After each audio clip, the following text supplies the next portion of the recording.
Hello and welcome to the first in a new mini-series, I guess you could call it, on the world of Equestria. In today's installment, I'm going to address a very fundamental question, an important one at that, which is, where is Equestria? And I'm not talking about on the planet, I'm talking about what planet is Equestria on? Or more simply, is Equestria on Earth? I think the answer to this question is a most definite yes. And furthermore, it is our Earth, not some alternate universe Earth like you see in the comics. So why do I think Equestria is on Earth? Well, there are many reasons, but the strongest point is without a doubt the fact that we see in Suited for Success that the constellations in Equestria are identical to the constellations here on Earth. There's Orion's Belt, the Scorpion. If you look at Twilight's Dress, all of those are actual constellations that appear on our planet. Now, the thing about constellations is they are based on the position of the stars. If you move to a different place, the constellations will look different. Now, if it's within our solar system, the change is going to be minuscule. But if you go even as far as Alpha Centauri, there are going to start to be noticeable differences. And if you go 100 light years away, that's going to be incredibly different.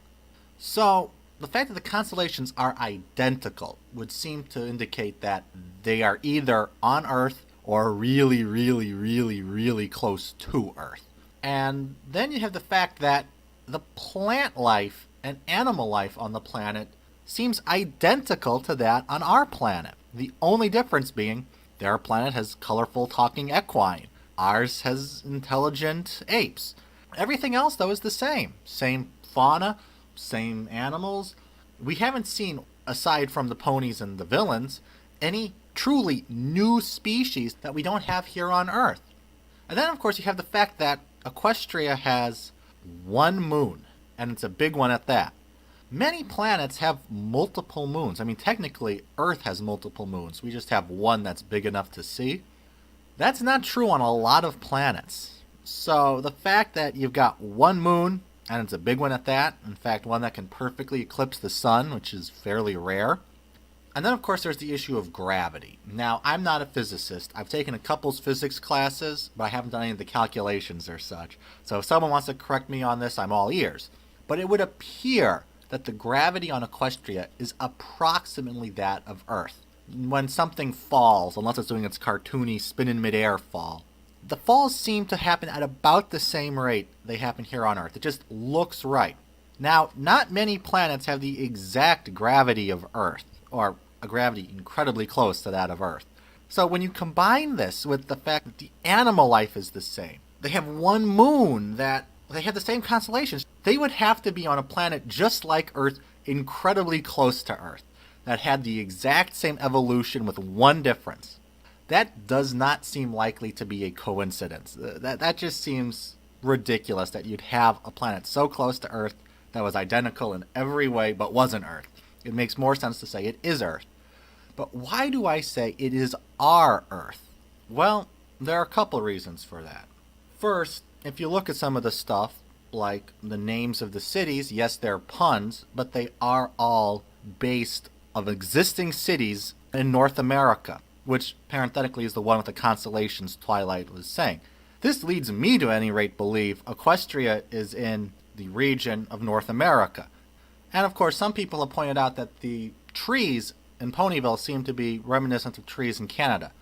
And then of course, the city names are based on pre-existing human city names. And it seems hard to believe two so similar names for cities in similar areas would have been developed independently of one another.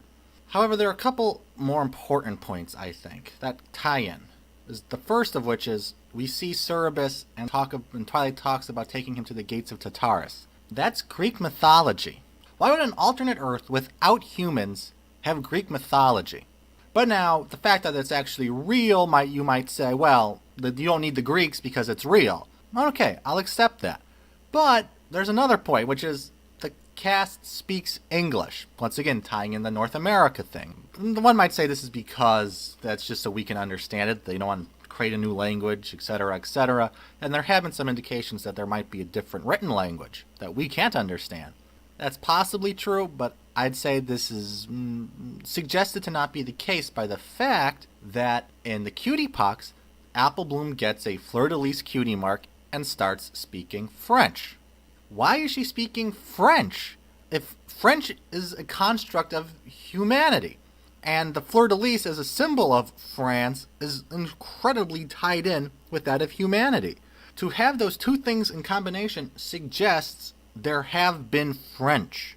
Now, it is possible that there were some other ponies who came up with the language that sounded identical to French, and somehow that became associated with the fleur-de-lis, but it seems unlikely, especially since the fleur-de-lis also has royal connotations in Equestria, as it often does here on our world. It seems more likely that this was our world, with a France. And then something happened that caused humanity to go extinct and the equine to take over. However, this old stuff is still remembered. That's why I say it takes place on our Earth. Now, one can say, well, the moment of departure happened prior to our time or after our time or whatever, and so in that sense it's an alternate universe, and alright, I'll accept that. But I think the more fundamental issue is that this is supposed to be our Earth. That's my take, and this leads into the next question of when does this take place, and how developed is Equestria? And for that, I will save till next week. Thank you. Hope you have a wonderful day. Goodbye.